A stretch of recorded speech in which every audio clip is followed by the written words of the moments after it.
if you get something out of it. So, since I haven't met you before, I think maybe I should just introduce myself a little bit, right? So I am originally from Germany, but I haven't lived there for over 40 years. So I met Krishna consciousness after a long search and journey. I traveled all around the world. I had already given up my professional career before I even met the devotees. And because I realized this is not really what I meant to do in this life. There's something higher to it than just making big money and enjoying the senses or something. So I traveled the whole world looking for a higher purpose to life. I traveled all around Europe, around the southern part of Africa, so I do have a bit of a connection to Africa. Yeah. And also around Australia. And then finally in Australia I met the devotees. Actually, maybe I should share this with you since we are in Africa. When I was 10, my parents were traveling with us 3 kids for 1 year around the southern part of Africa. We took a ship from Portugal to Angola. This was 68, 69. In the middle of apartheid, and then we went by car. We had our car on the ship. We went by car down what used to be Southwest Africa, now it's Namibia, then South Africa, then Rhodesia, which is now, what is Rhodesia now? Zimbabwe. And then to Mozambique, and then we went by ship again from Mozambique all around the Cape back to Portugal. Yeah. For a whole year. So I grew up traveling. And I was, as a kid, I was 10. I was so fascinated how the black people in Africa, how they sing and dance and play drums. And their singing is a little similar to kirtan, one person leading, the other person following. And I used to sneak off as a kid and watching them, how they sing and dance and play drums. And this affected me so deeply. So when I came back from that trip, it was clear to me, Germany is not my place. And I was looking for these people who sing and dance and play drums.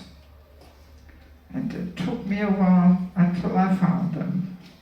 But then finally in Australia I met the devotees, So yeah, Africa was a pretty important part in my journey. And before I met the devotees in Australia, I went back to Africa. And I thought, let me find it there. But then that was 83 or something. Then everything had changed so much, and yes.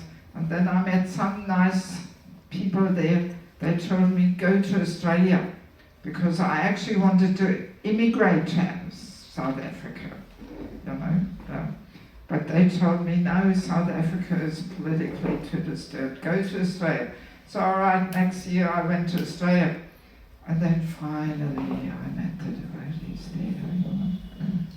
So I immediately moved into the Brahmacharya ashram after 1 week of meeting the devotees and starting to read Bhagavad Gita. I immediately joined the ashram in Sydney, in Australia. That was in 85.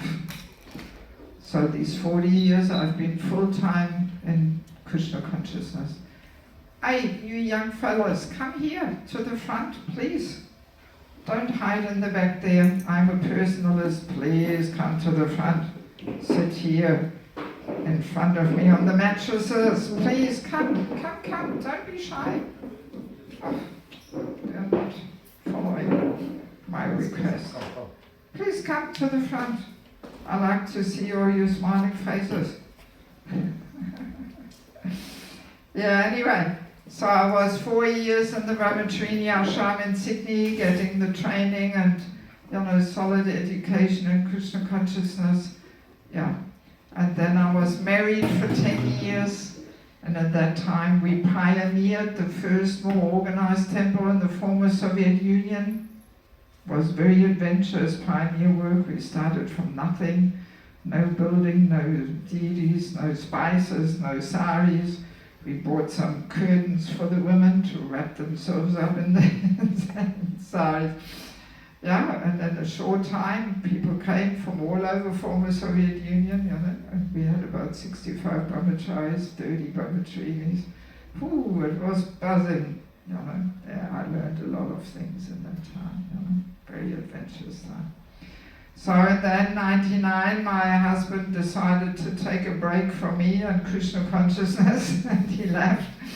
So I thought, okay, let me move on to the next phase in life. So since then I'm in white shaved head, so while I was married I looked a little different than now. But yeah, I felt no need for this anymore. So, and since 1999 I'm basically living out of a suitcase. And I'm every weekend in a different country, different city of the world. And I spend 5 months per year preaching in India, in Bangladesh, and 7 months per year all around the world, basically. Sometimes Australia, New Zealand, sometimes US and Canada, sometimes South Africa, all around Europe, so many places.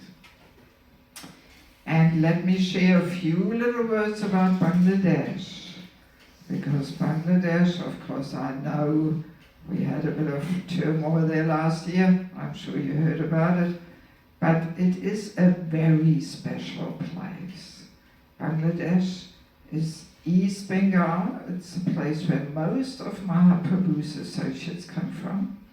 So many holy places there, even Mukunda Datta, Vasudev Datta, Pundarik Vidyanidhi, Rupa and Sanatana Goswami, Mahaprabhu's parents, Jagannath Vishnu, Sachimata. Even Advaita, he's not coming from Shantipur, now he's coming from what is now Bangladesh. And later on he moved to Shantipur. Same with Srivas Thakur. Oh, so many. Yeah. And our Vaishnav culture. Narottam Das Thakur, is a very important personality on our line.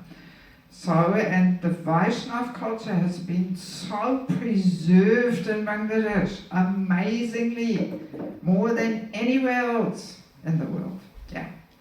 Even compared to Mayapur, it's a different planet. Yes. Amazing. And when I'm there, for the last 25 years, I've spent every year some time there. Yes. Initially I was 3-4 months there. I even served as vice president of Dhaka temple for a few years. Temple with 150 brahmacharis and bhaktas, and I was the mother of the show there, yes. Yeah, yes. So, and in my time in Bangladesh, I learned so many things about Vaishnav culture, how our philosophy is meant to be practically lived in daily life, spontaneously. It's all still going on there. The whole Vaishnav hospitality, bhajan, kirtan, prasadam culture, it's all going on there. I mean, when I'm there, I'm only with the locals. There's no devotees from India or Western countries or living there. I'm only with the locals. I live with them, I travel with them, I preach with them, I eat with them, everything. And I've learned so many things. In fact, I received a whole transformation there. Yeah, over 25 years. And I'm still learning. Every time I'm going there, I'm learning. So, and that really affected my personal life and also my humble preaching efforts immensely. And I started realizing we need some training and education, how to actually live what Prabhupada is giving us, mainly in the Bhagavatam. So to read Prabhupada's books is step number 1. But then comes the real challenge. How do we live it? Yes, and we are not there yet. We are not there yet. Yes. Can you give me a little bit more sound, because I actually have a weak and broken voice. Can somebody turn this up a tiny little bit so I don't have to scream into the mic? Yeah, so we need education in this, because not everybody has the good fortune to spend over 25 years and considerable time in a culture which is naturally centered around Vaishnava life. Yeah, that's what I think. Yes, so, and that inspired me to establish a little institute for spiritual culture. I've got only one brochure left, so yes.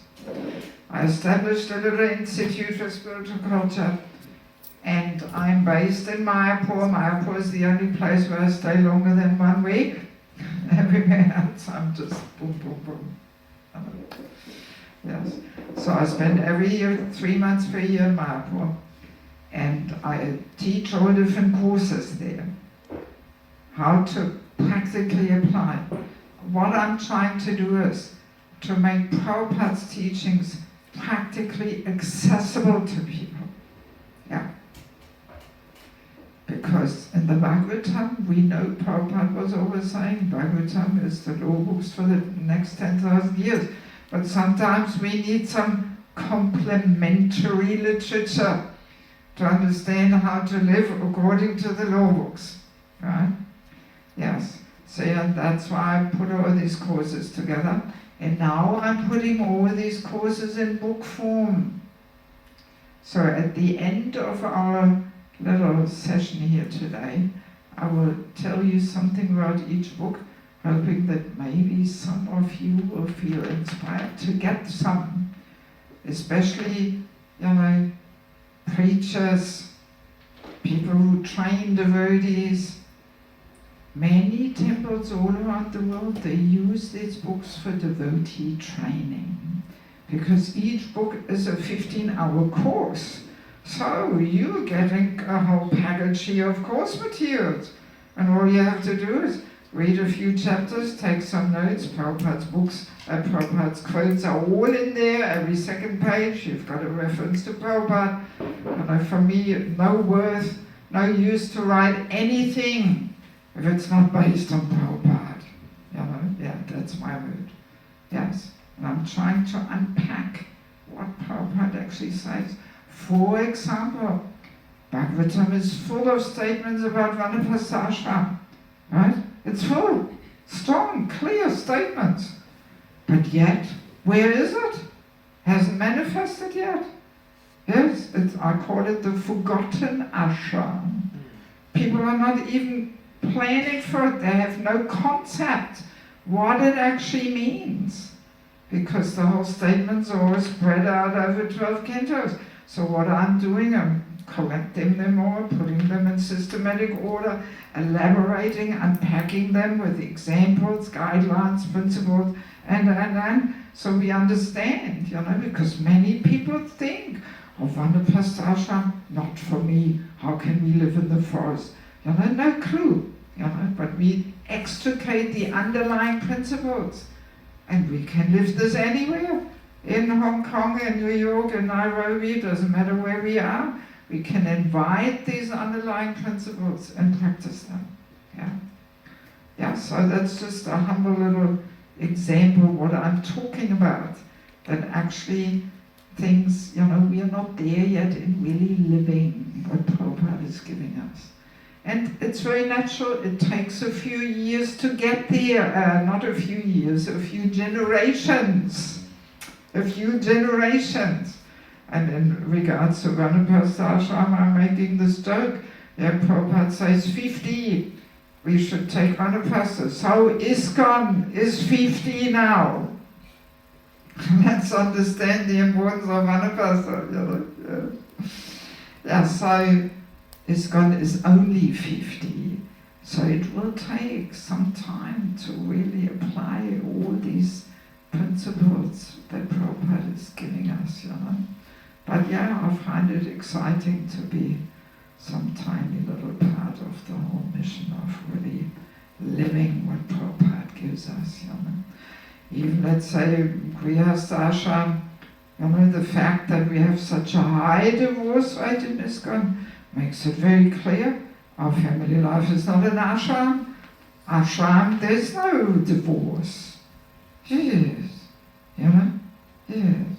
So we're not there yet, Yes. All right, that was just a little warm-up session. So now, let's turn to the topic of false ego. Let me share share. The whole course is, again, 10 hours, how I teach it in Mayapur. So we've got only 50 minutes left. But you may see there is a book with the same title, The False Ego, A Constant Companion and Troublemaker. So in the book you get the whole thing, even more than what I can give in the courses. So let me share a few little thoughts what inspired me to give some attention to this topic. For many years I have been conducting holy name retreats around the world. And then one day it hit me. The realization struck me that if we don't parallel to our endeavors to get on deeper levels of chanting, if we don't parallel, make some endeavor to dissolve and subdue the false ego, then our efforts to chant we can compare to an elephant taking bath. So here we are in Africa. I've seen elephants taking baths, what they do when they come out of the water. They take the trunk, with the trunk with all the dirt, throw it back on the back. So that's exactly what we do. After all our endeavors to chant deeply, we slide back into our false ego patterns of behaviors. And we are so trapped there, so trapped. And therefore we actually can't really get, all the blessings and power and Shakti which the Holy Name carries. So that's why Mahaprabhu says, Trinadapi Sunicina. We have to be more humble than a blade of grass, more tolerant than a tree. That is only possible if we dissolve our false ego. Yes. Oh, false ego, one of my favorite topics. It's so subtle, we usually don't even identify it. Yes. And it's interesting. The bigger the false ego is, the less we see it. You would think it would be the other way around, right? If something is big and obvious, then you should see it. But no, false ego covers our ears, covers our intelligence. We can't see, we can't hear and recognize. Yeah. And as we become a little purified, then we realize, every day false ego gets into our way, pushes us to say and do things which we shouldn't say and do every day. Yeah. It requires a little bit of purification. And in that regard, I want to share a funny little episode.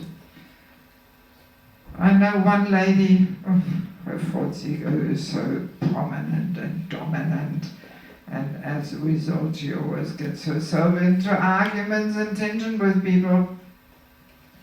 So then one day she kind of turned to me and revealed her heart a little bit, out of frustration. So I thought, let me try and help her a little bit to understand the problem.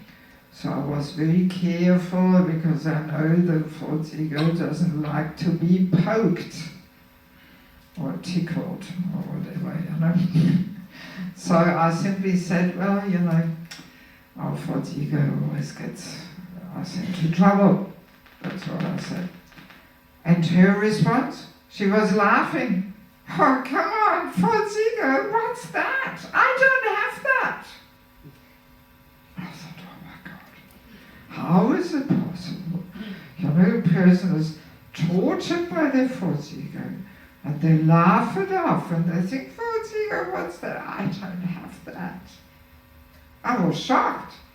And all I could think is saying, well, I wish I could say this about myself, that I don't have a false ego. That's all I said. I didn't say any more than that. Yes, and then another time I gave a few sessions in Vrindavan on that topic, just before Kartik started. And then afterwards one lady came up to me, one Mataji, I know her for many years. She's been around for at least 20, 25 years, so seriously practicing, living in Vrindavan. So she said to me, oh, thank you for giving the seminar. Now I realize I actually do have a false ego. And she said, I always thought this is just some philosophical, technical thing which has no relevance for me. But now I understand, after 25 years of serious practice, you know. So that's how we miss it, because it's so subtle. Yes. Yes, so all these points and observations inspired me to give a bit more attention to this topic, you know. Yes. So now let us understand, or remember, the soul is covered by the gross body, made from earth, water, fire, air, ether, right? And then there's the subtle body, mind, intelligence, and here we have it, false ego. So false ego is the most subtle element of the subtle material body. And as we said, it's so subtle that we can easily miss it. Yeah. And just like in the gross body, very difficult to distinguish between earth, water, fire, ether. Here, you show me, where's the earth in your body? No, you can't, right? Yes. So it's all mixed and intertwined, right? Same thing is there in the subtle body also. Mind, intelligence, false ego, they affect each other backwards and forwards. Hard to really distinguish them. But false ego is the most subtle part. And interesting, once we get a little bit of insights into the whole topic, we discover how the false ego uses the mind and intelligence to get the gratification the false ego demands. Yeah. So even when we chant in the mornings, we may think, oh, my mind is out of control and always wandering. But once you get some idea about the false ego, you realize, no, behind the mind, the false ego is hiding, using the mind to torment us. Yes. Like, for example, when we have the situation where some topic goes around in circles, you know, and we can't park it, we can't drop it. Some topic goes in circles, some monologues, dialogues, and do you ever experience that? Or is it only me? No? Yes. So, definite sign that the false ego has us in its grips, you know, in its grip, and, you know, we can't let go. It's the false ego, you know, yes. Yes, so, yeah, false ego uses the mind and intelligence, like the contaminated intelligence finds all the justifications, you know, to make it clear, I am right. It's all the others, it's the external situation, it's this, it's that, you know. So that's how the false ego uses the intelligence. Sometimes the intelligence even distorts things.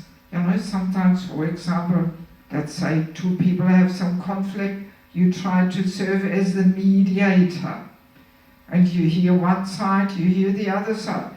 Sometimes you hear such different descriptions that you ask yourself, are they talking about the same episode? You know, it's so different, right? You ever experienced this? Yes. So what happens? And you may think one of them is lying or something. No, they're not lying. We hear through the filters of false ego, and the false ego uses the contaminated intelligence, as a tool to distort the whole thing, just to give you that gratification. Yes, I am right. And the person is convinced of it, that it was like that. Amazing. Yes. That's why there is no objective hearing and experiencing. We hear through and experience through so many filters. Yes, our conditioning, our material desires, false ego is a big one, some traumas from the childhood, whatever. It's a whole thick layer of filters through which we hear and experience. And then the result can be completely different than other people's hearing and experience. Yeah. So anyway, in a nutshell, false ego makes us think that we are something which we are not. That's in a nutshell what it does, right? So, and if there's a false ego, then there must also be a true ego. So what's that? That's Jiva Svipura Krishna Nityadas. I am simply servant.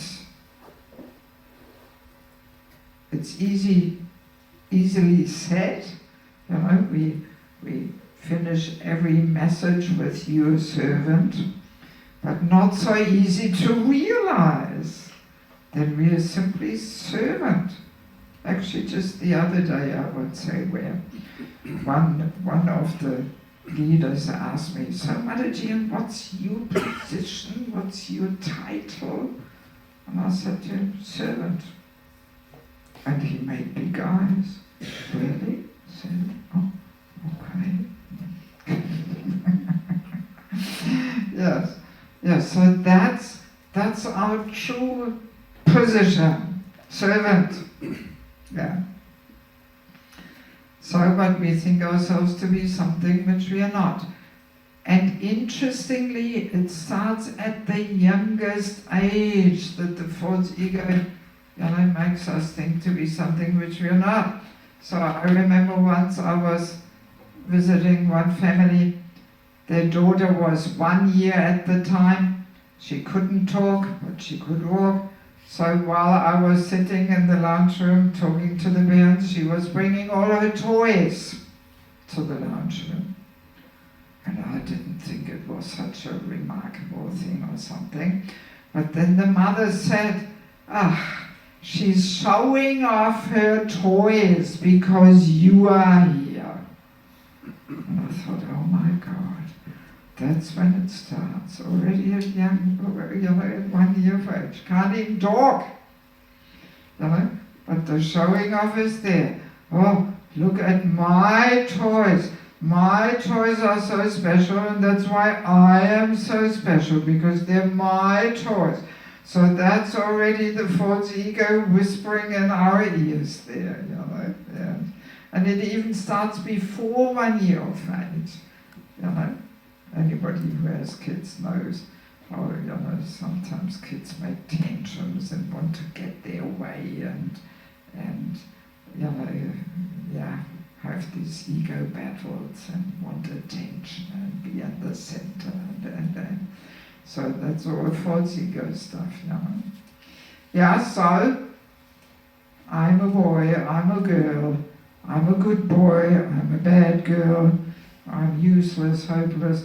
Even these things the false ego takes up, if parents are traumatizing the kids, or you're a fool and this and that, we should never do this, because people take this into their identification, another layer of most subtle false ego conditioning there, and it affects your whole, patterns of behaviors and all that, So, and then as we gradually grow up, then okay, I'm Gujarati, I am, Kenyan, German, Russian, whatever. And then as we get older, yes, now I'm a student, and I'm medical student and IT student and whatever, and again I'm a good student, I'm a successful student, I'm a useless student, and then we may get married, I'm husband, wife, father, mother, and even when we come to Krishna consciousness, it doesn't finish there, so now I'm a brahmachari, and I'm a fired up brahmachari, and I'm a grihastha, and I'm a useless grihastha, and I'm the head pujari, and I'm a Sankirtan leader, and the cook, and this, that, temple president, regional secretary, whatever it may be. So, and of course, we are all playing roles in our life. That's very natural, right? Yes. So we play one role in our family life, we play a different role in the office at work, we play a different role in the temple community, very natural. So they're roles like we are wearing caps or hats at certain times, right? But as a rule, we don't so much identify with a hat or cap unless it is some extraordinary and special one. Then we may also feel it is becoming part of my identity, and then when the head is lost, oh my God, I lost half of my identity. But as a rule, we don't identify so much with hats, right? But with these roles, we tend to identify so much. Yes. So why do we identify? I mean, usually I like to be interactive, but we just don't have the time, It would be great if you could all come at 7, actually. Then that would give us a bit more time, because most of you came at 7:30 or something, So, but yeah, as you like. I'm here at 7. I'm your humble servant. I'm here at 7. Yeah. So, why do we identify with these roles? So one reason, of course, is ignorance, right? Because we think we are the body, and so on. But there is another, more subtle reason. Let me see if anybody of you catches that. Why do we identify with these roles and titles? Does anybody have some clue? What makes us identify with them, apart from ignorance and all that? There's a more subtle reason. Anybody has some suggestion? Don't be shy, even if it's wrong or not appropriate, doesn't matter. Don't say false ego.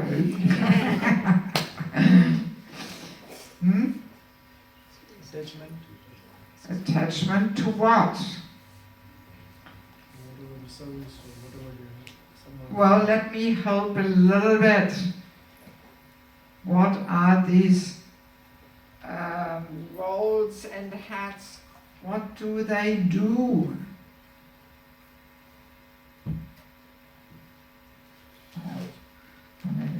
I almost want to answer myself. What do they give us? Come on, I can't make it more easy than that. Pleasure. What? Huh? Pleasure. Yeah, they give us this subtle sense gratification of being somebody, of giving us some importance, right? And that's what the false ego likes to enjoy, exactly that. I am somebody important. Yes, it gives us some little recognition. Yes, and that's what the false ego is running after intensely. Yeah. And that's why we get attached to it. Right? And of course, the more prominent the role is, the ego really gets some enjoyment there. Yes. I'm thinking should we do a 2-minute exercise? All right, 2 minutes. Turn to your neighbor in chair. Which role you are most attached to? And the thought of giving it up is almost worse than death. Share something. Turn to your neighbor. Just 2 minutes. Share something.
Okay, good, permanently, really well.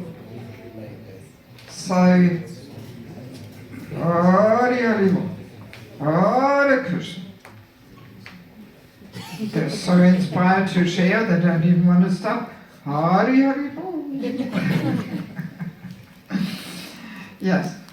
So I hope you all shared something about the topic and not what's for dinner tonight or something. So a very common one for the ladies, of course some of you are rather young, but a common one for the ladies is, I am mother. Right? Yes?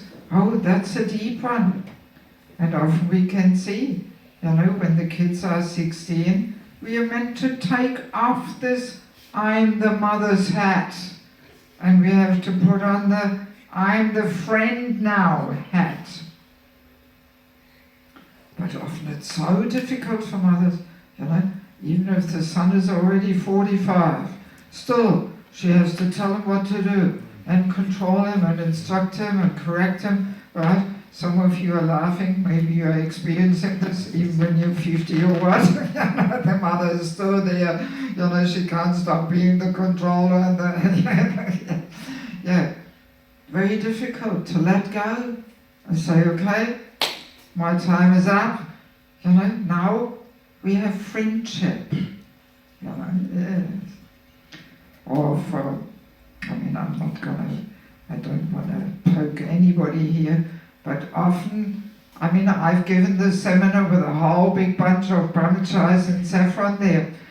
So an I'm a brahmachari can be a big one. The saffron brahmacharis are almost an extinct species of life. Even here in Kenya, I haven't seen that many brahmacharis in saffron, surprisingly little actually. Bangladesh is brahmachari local, hundreds of brahmacharis there. Yeah, so this I'm a brahmachari can really be a big one. I've come across it all the time, how I can see this fellow is not properly situated, he should actually move on to the next ashram. But oh no, what will everybody think now if I'm putting on white? It's a whole big thing for people. Yes. Sometimes brahmacharis come to me, and even if they're in saffron, and they reveal their mind, and how to manage the whole thing, and because it's such an ego thing, because there's so much recognition and glory coming along. Being a brahmachari is a very glorious thing, But then we also have to be an honest brahmachari, sometimes, not so honest.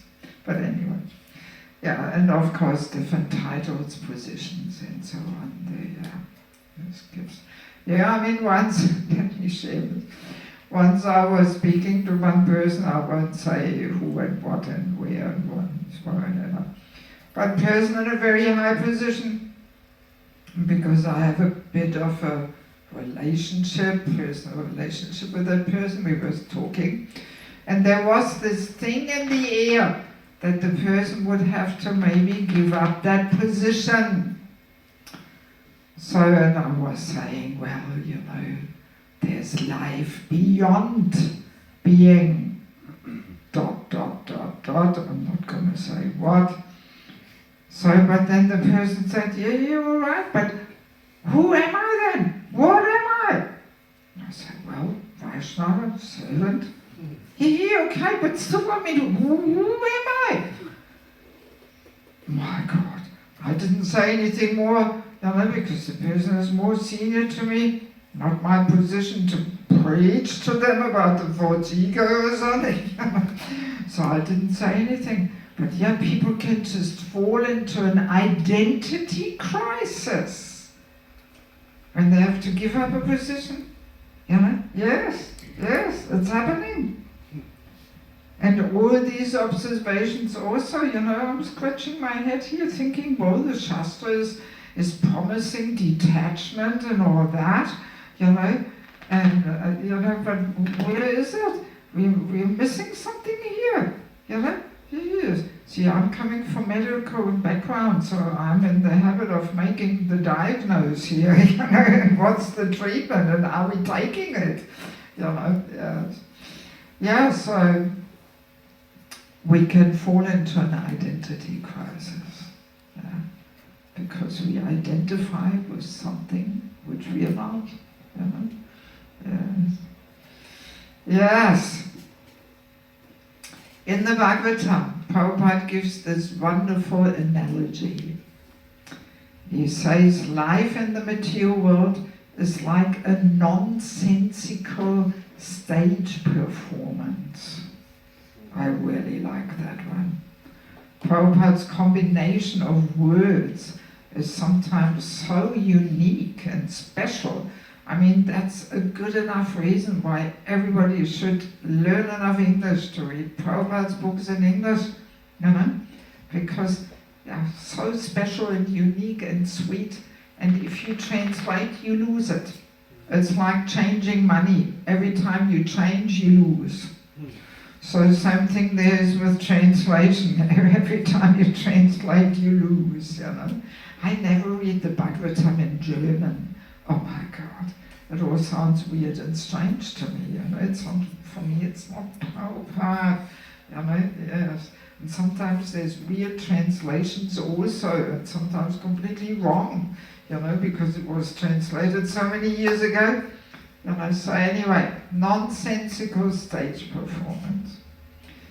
And that's really what it is. Prabhupada really hit the nail on the head, because we can imagine every life to be like a crazy circus. We are on the stage and we're playing our little thing there. And okay, this life, Gujarati man's body. Oh yes, I'm so busy, so many things to do, so important, running. And then comes death, curtain closes, show is over, it's all finished. So, and then next nonsensical stage performance. Curtain opens, so this life, German woman's body, if you're unlucky, and again, running, we're really taking it in, so important, so many things to do, and then death comes, curtain is closing, show is over, like that it goes lifetime after lifetime. That may be one life as a dog in Sweden. Wow. Dogs have also a dog's mind, dog's intelligence. Oh, big dog's false ego, heavy. Who are you? Get out of here, barking, biting. He really takes it in. Takes it so seriously. So like that it goes lifetime after lifetime. Nonsensical stage performance. That's really what it is. And then Prabhupada says, and in this human form of life, we have to put an end to this nonsensical stage performance. So it's the false ego that entangles us in this nonsensical stage performance, thinking ourselves to be something which we are not. And very natural, if we think ourselves to be something which we are not, we will be in anxiety, right? Because we always have to pretend to be something which we are actually not. So let us imagine, you've got a nice beautiful temple here. Let's say we are the cleaner here. So then one day we say, actually I'm the temple president. You didn't know? I'm the temple president. So you would have sleepless nights. How to convince everybody that you're the temple president now? There would be a lot of anxiety. And then you say after a few days, I actually was just a joke. I'm just a cleaner. Oh, thank God. I'm back to what I really am here. No more anxiety. So yeah, as long as we think ourselves to be something which we are actually not meant to be, we cannot be peaceful. We cannot, always under this pressure to project, to everybody here that I'm something which I'm not, Yes, so of course there's so many more things to say, but let me use the last 22 minutes to quickly look at a verse from Bhagavad Gita, 1858. There Krishna gives us two choices of acting, two options. So let us look at option number 1. If you become conscious of me, you will pass over all the obstacles of conditioned life by my grace. This is option number 1. So let us look again. Becoming conscious of Krishna. What does that mean in our discussion here? How do we act? And consciousness of Krishna, what does it mean? We act as? Servant, yes. So, if we act as servant, and of course we also follow Krishna's instructions and recommendations, if we act like that, then by Krishna's mercy we can pass over all the obstacles. By His grace. Wow, amazing. Because we also know the analogy of life in the material world being like in an insurmountable ocean, drowning in an ocean of material existence. So that insurmountable ocean shrinks to the size of a hoofprint of a calf. Not even a cow, but a calf filled with water. So I heard you have a farm here with 150 cows or something. So you imagine you go for a little walk, you step over a hoofprint of a calf filled with water. Will this be a problem? No, you won't even notice. So this insurmountable ocean of material existence shrinks to the size of a hoofprint of a calf. You can easily, conquer over all the challenges and obstacles just by serving, by acting in the consciousness of servant. So that's option number 1. Then Krishna gives the second option. If, however, you do not work in such consciousness, but act through false ego, not hearing me, you will be lost. At the latest, at the moment of death, when we have to take another birth, because we can only get out of here if the whole subtle material body of mind, intelligence, false ego is fully spiritualized and transformed. So false ego meaning has to be transformed into the real ego. Jiva Supara Krishna Nityadas, eternal servant. That's the real identity. You know? Only then we can get out of here. So, but not only are we lost at the moment of death, but so many times already before then. So this is very practical and useful to understand this. When we reflect back on our life, whenever we're facing some challenging situations, now looking back, we may be able to see, yes, I was acting through false ego. I wanted to prove that I'm right, I know better. I wanted to be the hero, I wanted to be the controller, and you know, and that's what brought about my whole miserable situation there. In that situation we may not be able to recognize.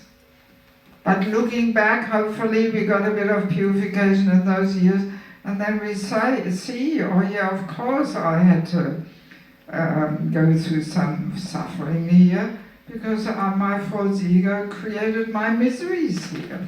You know? Yeah. So it's very practical. Very practical. So apart from that, also we can understand that actually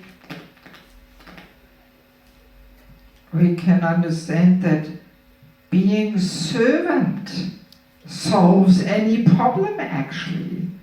It offers the solution to every problem. It may sound simplistic to some of us here, but no, it actually is like that. Let us take some example. Let us imagine we have some high position, temple president, regional secretary, whatever it may be.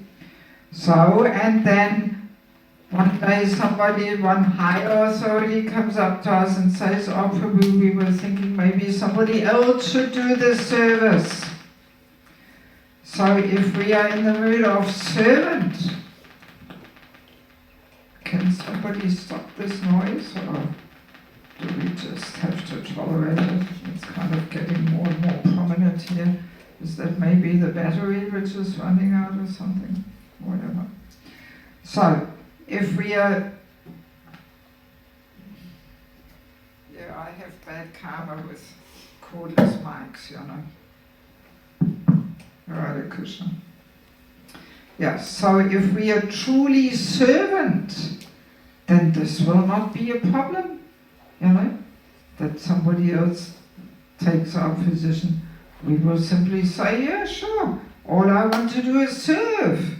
And I thought that I can serve you in this position, but if you have a different suggestion, let me know. All I want to do is serve. No problem. Right? And then the whole thing will not even be an issue to put somebody else in our position. Yeah. But unfortunately, having been for 40 years in ISKCON, I have observed that usually it doesn't go that way.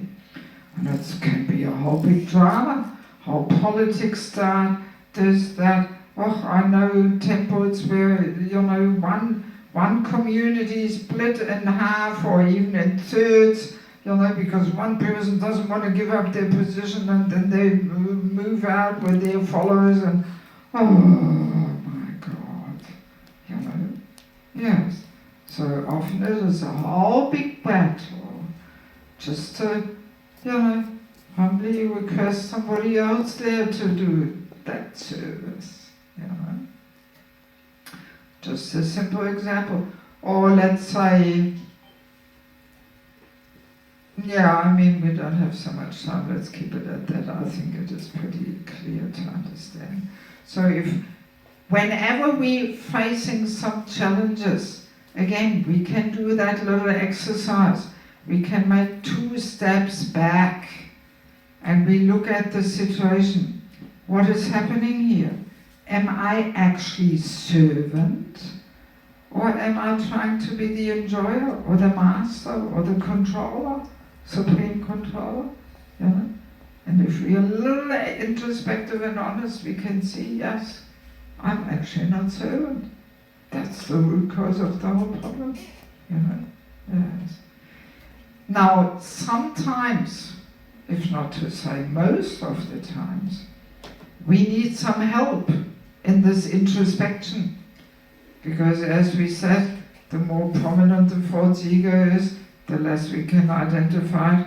So that's why we need a mentor, a counselor, a coach.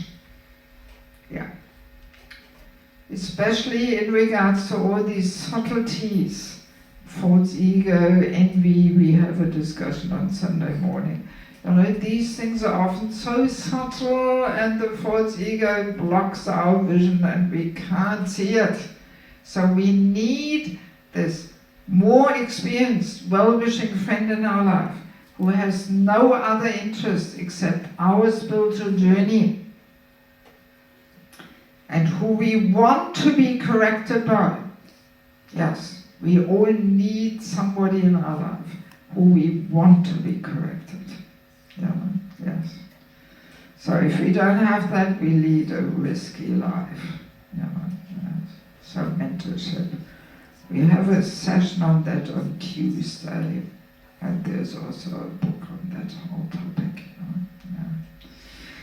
Yes. So yeah, and then one more thing this verse is giving to us.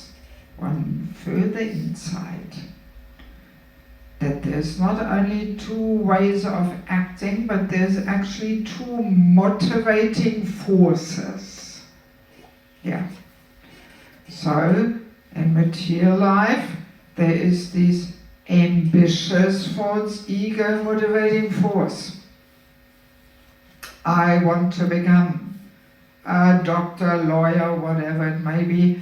You know, we choose some designation which we feel will be nice for our false ego. It will give us some sense of importance of being somebody, some recognition, right? So, and then we strive to, you know, achieve that, and we push each other out of the way, step on each other's heads. That's the way how to, you know, gain success in material life. The false ego, the ambitiousness, the ambitious false ego motivation. You know? And very easily we can also bring this into our spiritual life. Right? I want to become a worldwide traveling preacher, famous Kirtaniya, guru, sannyasi, TVC, whatever. You know? Yeah. But actually, in spiritual life, there is a different motivating force. What's the motivating force for Vaishnava? Who knows? What's our motivating force? What should be our motivating force? Not the ambitious false ego motivating force, but Service. all I want to do is serve. Serve, serve, serve. That's all I want to do. Simply serve. Give my heart and soul in service. Interestingly, when we have that motivating force, Paramatma in the heart witnesses our sincere desire to simply give ourselves in service. And Krishna personally arranges that the right opportunities and doors open up to us at the right time. And that's how we progress. So in Krishna consciousness, no need to chalk out a whole career. You know, what do I want to become? And okay, that's it. And boom, no need, no need. If we just give ourselves with heart and soul in service, everything else happens from there. Yeah. I've experienced that in my personal life. I never dreamed of traveling the world and writing books. No, never. It was not my goal. No, I never even thought of these things. No. But I tried to really have have this mood of sacrificing myself in service, no matter what it was. And that's the key. That attracts Krishna's merciful glance. Because if we want to make any contribution to Prabhupada's mission, we actually need a little bit of empowerment. We need some blessings. Yes. We, out of our own steam here, we can't achieve things. You know? And the way to receive the blessings and the mercy of Guru and Krishna and the Vaishnavas is by sacrificing ourselves in a humble service mode. Yeah. Yes. And that attracts Krishna's merciful glance. And that's where the empowerment comes. Especially in regards to preaching or even writing or whatever, the order has to come from above. Very important. You know, somebody has to tell us, you should write, you should preach. We might think we are a fantastic preacher, but well, maybe others have a different opinion. Could be. Very often it's so. Yes. So purity is the force, you know. I mean, in Nectar of Devotion, there's one powerful statement where Prabhupada says, as long as we try to enjoy, you know, how does he say? As long as we want to become a more and more important person in this world, either in a material sense or in a spiritual sense, as long as we want to become an important person, we cannot really relish the really sweet taste of devotional service. Wow. When I read that the first time, consciously, it hit me. You know, and I thought, I want to taste the real thing. I want to taste the real thing of the sweetness of devotional service. I don't want to taste forever this false ego gratification of being a more and more important person. No, forget it. So let me give it up, you know, no more important person, you know. Yes. But yeah, well, if we really look within our hearts and reflect, I think, you know, many of us, if not all of us, in our small little ways, we try to become an important person, right? Isn't it? Yes, if we're a little honest, it is there, you know. But yeah, very clear, we're running after false ego gratification. Yeah, so I find this a really important thing to understand, because, you know, we are surrounded by materialistic culture, ambitiousness, showing off. You know, the path to success in material life is the more you can show off and promote yourself, the more successful you are. Even a fool can become world famous overnight just by posting all kinds of ridiculous things on the internet. You know, yes. Definitely, you know. So yeah, even in preaching, we have to be very careful. I come across this all the time, that in the name of preaching, we are boosting and feeding the false ego. Yes. Yes. Oh, I'm not advanced enough that this will not affect me. I keep away from this, you know, yes. Yes, the social media, very dangerous. Often I see young devotees, oh, I've got my YouTube channel, and so many followers. And, oh my God. Yes. And I mean, I've talked privately to people, and they admit, yes, I'm getting more anxiety and irritated if I don't get so many likes and views. And I'm thinking, oh, what's wrong with me? My friends are getting more. And, what is this? Yes, yes.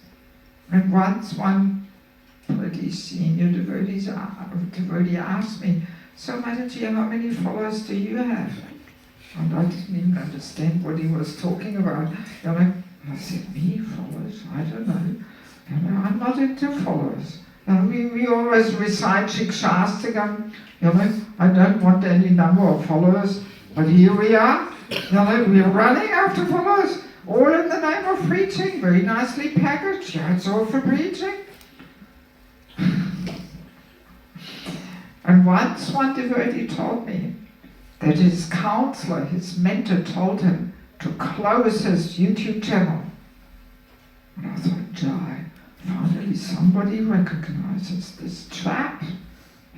Yes, but not many people do.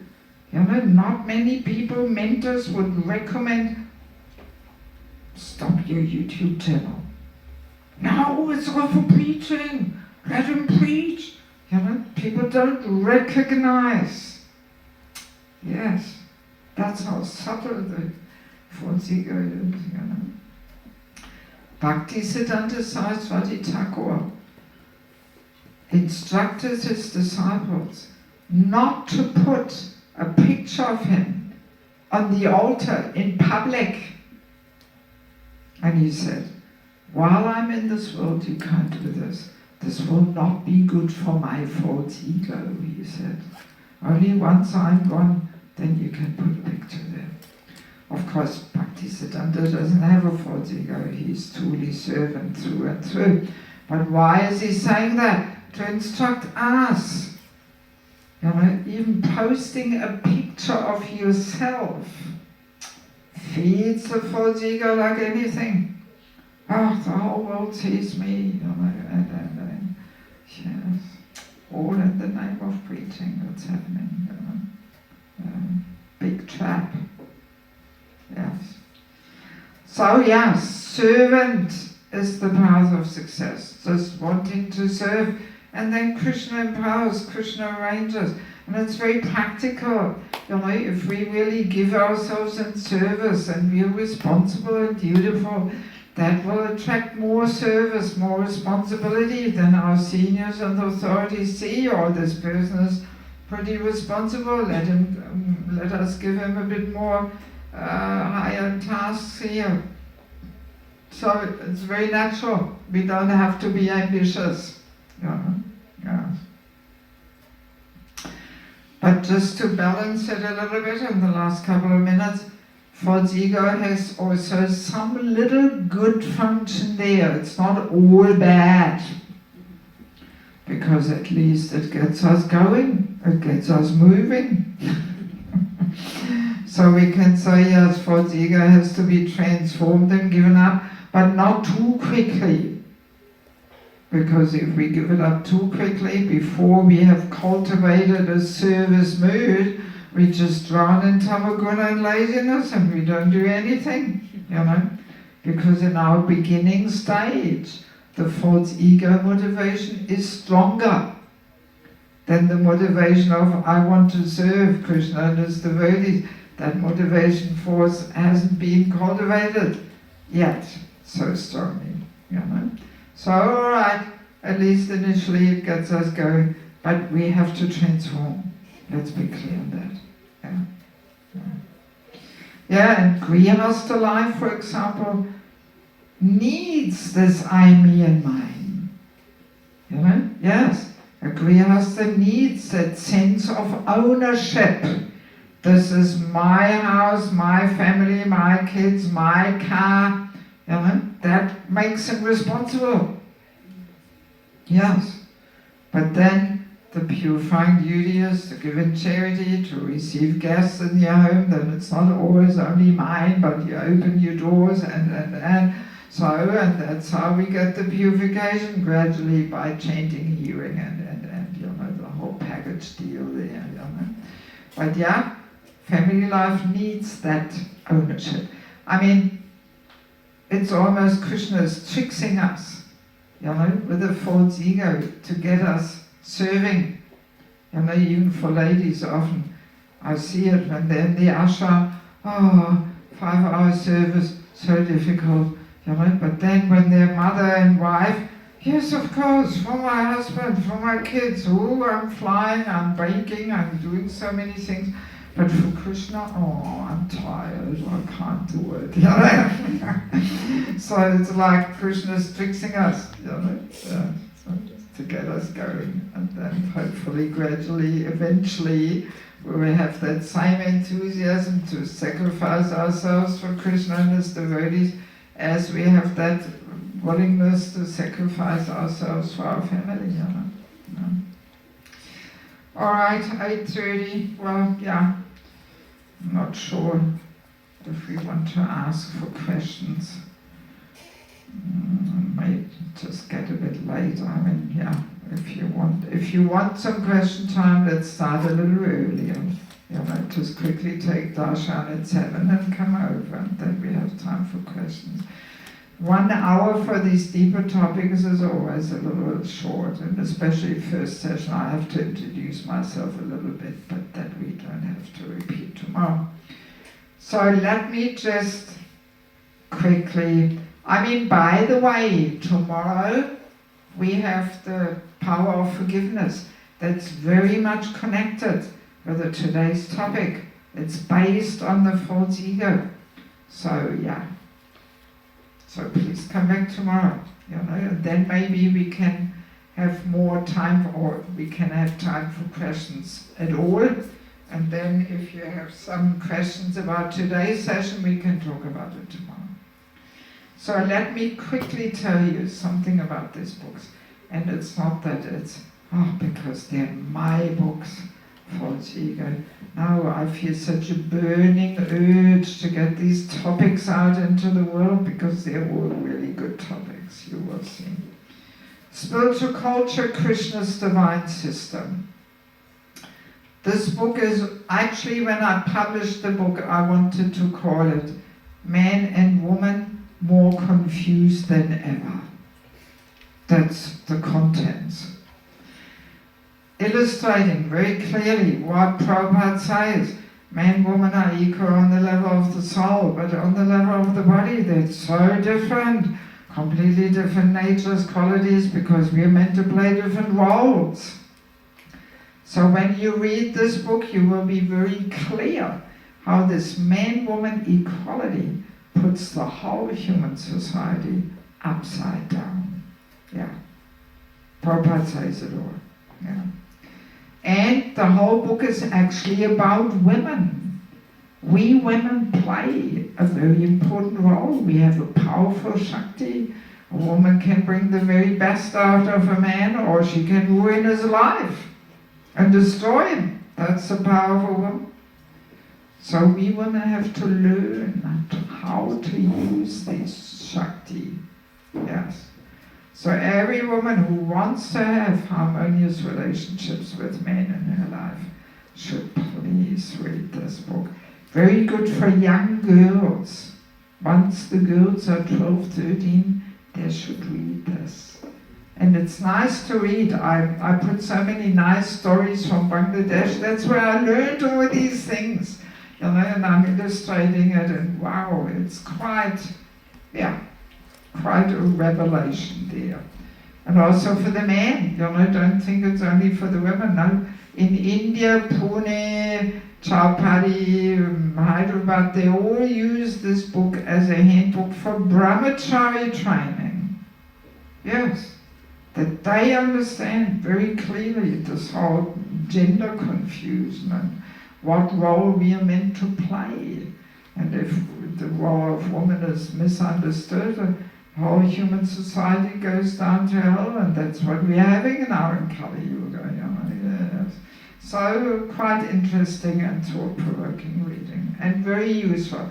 It has saved already quite a few marriages. Yes. If we women do the right thing, then most of the other things fall into place. Yes. Very useful. So then we have Sheltering Relationships. This is the book about mentorship. The full title is Sheltering Relationships, the Foundation to Devotee Care. I heard you had a devotee care seminar here. I have been for many years in the same devotee care committee, strategic planning there. So this sets the foundation to devotee care, mentorship, accepting guidance. So when you read this book, you will be clear that without having a mentor and eventually becoming one to others, we actually cannot make advancement. Yeah. No matter on which level of advancement we are, we need this well-wishing friend.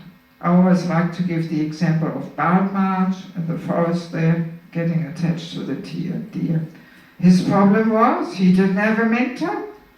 That was his problem. He didn't have anybody who was saying to him, hey, it's enough now with the deer. Let the deer be deer and go back to your sadhana. And he got completely carried away. You know, even on the level of Baba, we need that person. Yeah. Then we have the false ego, constant companion, and troublemaker. So there's so many more things in there. Today we just had a tiny little introduction here, you know.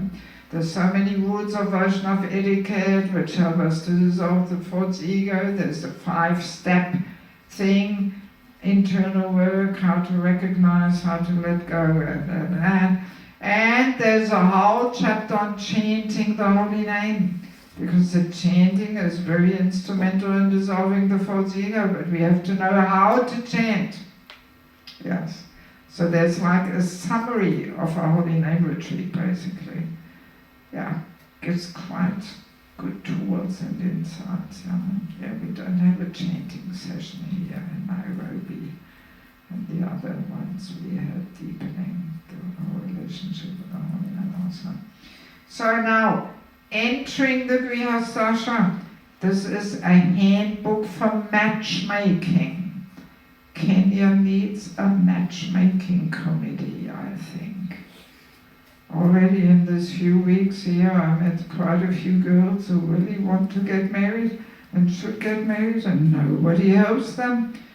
And actually, Shastra says the father's duty is to arrange a husband for the daughter. But that culture is all lost and forgotten, you know? Yes. So, big topic. There's a whole chapter, there's a whole list of over 200 topics which a boy and a girl should discuss with a cool head to see, are we on the same page? Because see what happens. If a boy and a girl just meet each other, they fall in love, they're all lovey-dovey, they have the pink glasses on, that's why I made the cover pink, I designed the covers myself. So, and then after 2 years the pink glasses wear off, and then we realize, why did I marry this person? We're not matching, we've got nothing much in common, and then people separate. And I heard there is a bit of divorce also going on in our communities in Kenya. I met a few people. Yeah. So this is a book for people who are not married yet, and for those who want to help others to settle in compatible marriages. Very important. Then we have Family Life as an Ashram, Secrets of Success. How to create the culture of bhakti in our home. That it is a place suitable for pure devotional service. Many married devotees' home life, you cannot really call it an ashram yet, a place for cultivating pure bhakti. We need some training in this. We have to transform a little bit our habits and lifestyle and so many things, yes. It's like a handbook for successful Krishna conscious married life. Yeah. Should be in every household, actually. Very practical, all based on Prabhupada's books. And there's a whole chapter on physical intimacy and marriage. How to live this principle of no illicit sex life in marriage. There is a bit of confusion on it. Nobody talks about it. People are at a loss. Often they come to me, how am I going to work this out? You know? So I did a bit of research. I came across interesting episodes with Prabhupada, where he says things which most people haven't heard. The one-to-one Prabhupada was very clear. that it is a whole gradual process. Yes, but the Shastra always gives the highest goal to strive for. But everything in Krishna consciousness is a gradual process. But some people don't understand these things, They're pretty obvious, actually. Our high divorce rate is connected with that topic. That people don't understand the importance of fulfilling our needs within one marriage. Let's start there, and then gradually get a higher taste. Yes. And Prabhupada on one-to-one was very clear on this, very clear and outspoken. But many people haven't come across these episodes. So there you will find them. Very important for people who give guidance for in married life. If you don't have this knowledge, then you may just give the wrong guidance. Yes, it's happening all the time. People come to me and share it. So, and then last but not least, the Vanaprasthashram, meeting death with joy. There's a whole chapter on death. What happens on the most subtle levels, how to prepare, how to support others. Very important service. I've accompanied quite a few devotees, and even my own parents, and my parents had an amazing departure, even though they're not practicing devotees as such, but they had an amazing departure, yes. So we have to help people how to focus, how to let go, how to move out, yes. So, and Vanaprasthashram, as I mentioned in the introduction, people don't know. Nobody has training and has an education. People don't even plan for it. But it's all in the Bhagavatam. Alright, so if any of you would like to get some books, each book is 2,000 shilling. It may sound a lot to you, but it cost me a fortune to send these books from Mayapur by air here to Kenya. Kenya is one of the most expensive places to send things. More expensive than US or Europe, Kenya, oh my God, Yes, so that's why I can't sell them for any cheaper, Many people in the other cities in Canada, they got the whole set. 12,000 rupees. Many temples, they got, all the temples got a set for the temple, for the ashram, and this and that, So, they're useful topics, all about practical application. So if you want to get any books, you can pay cash or with M-Peso. And I don't have so many books here. My amount is limited. So if you want to get some books, don't leave it to the last minute, as you like to do things in Kenya, leaving to the last minute. So please get your books as quick as possible. Otherwise, if you leave it to the last minute, maybe then all the books are gone. Sorry, Yes. Okay, so thank you so much for your kind attention, and I hope to see you again.